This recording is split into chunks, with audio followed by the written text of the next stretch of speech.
Hoy! Hoy! Halika! Halika, dito. Kailan balak nyo magbayad ng kuryente na konsumo nyo? Ha? Ngayon na ba yung bayad nun? Ano ngayon na? Nung nakaraan pa to. Oh. Hindi ako makapagbayad ng kuryente, dinintay ko yung bayad nyo. Hindi kayo marunong magkusa. Alam nyo ng kada 27 dumarating yung bill ng kuryente.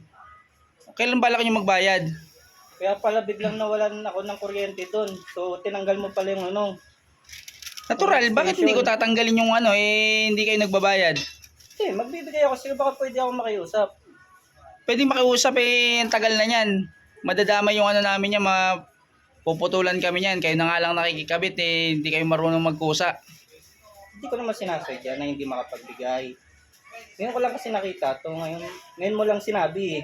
Ano ngayon sinabi, pinadala ko na sa inyo yan nung isang araw Kaya nga, nakikiusap ako. Dapat kasi, oras mismo, pagkadating nito, ini-inform mo kagad ako.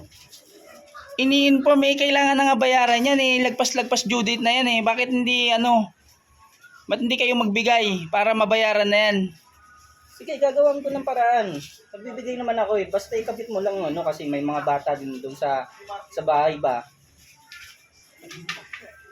Ikabit mo naman kasi kaya pala bigla, kala ko brownout lang, yung pala tinanggal mo yung extension. Hindi naman kayo nagbabayad O tignan mo, may ka pa dyan, ano pa yung tinatago mo? Ay, hindi, susuli ko lang to sa tindahan. Kasi may deposit to Isusuli sa tindahan. Oo.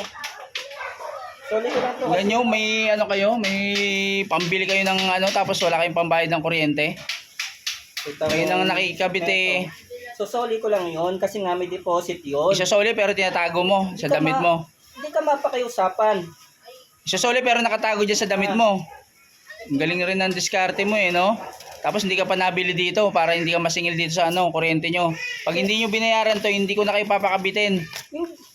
Kaya nga nakikiusap hindi ka pala mapakiusapan Ang nakikiusap magbayad kayo. Walang pakiusap. Kayo nakikikabitin. Para kang walang anak kita mo. Ang dami kong anak sa Huwag mo dahilan yung anak mo. May bata pa ako doon. Huwag mo dahilan yung yung mga mo. Dahil ang usapan dito yung magbayad kayo. Kaya nga nakikiusap ako. Ikaw hindi ka kasi mapakiusapan Nakikiusap ako, kailan babayaran to? Nakikiusap ako, kailan babayaran to? Gagawa ko ng paraan pero baka pwede ako makiusap kasi may bata nga, hindi mo ba naintindihan? Kung gusto mo, tatanggalin ko na yung nyo, sa iba kayo makikabit, hindi yung makikiusap ka, papuputulan din kami. Hindi ka pala mapakiusapan ano ba gusto mo, ha? Huwag mo akong dinadaan sa ang usapan dito, bayaran nyo tong nyo. Nakikiusap ako na maayos. Nakikiusap din ako na maayos, bayaran nyo tong nyo, yung nakonsumo nyo. Basta ikabit mo yung extension. Hindi pwede, magbigay muna kayo bago ko ikabit. Makinig ka kasi, bukas nga, magbibigay ako, gagawan ko ng paraan. O gawan mo muna ng paraan bago ko ikabit. Basta, ikabit mo yan, hindi pwedeng hindi Hindi pwede, ikabit. Anong ikabit? Magbayad ka muna bago ko ikabit.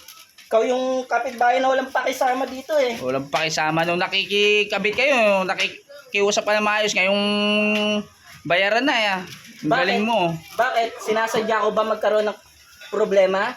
Hindi inaasahan? Hindi ko na problema yung problema nyo yun Alam nyo may obligasyon kayo na babayaran hindi kayo marunong magbayad Kaya nga gagawa ng paraan, basta kabit mo. Kabit mo, nakapagutos ka, Ha? Babalik ako dyan Bumalik ka. Babalik kami Galing mo, mas marunong ka pa sa kinakabitan nyo. Hindi naman kayo mga marunong magbayad.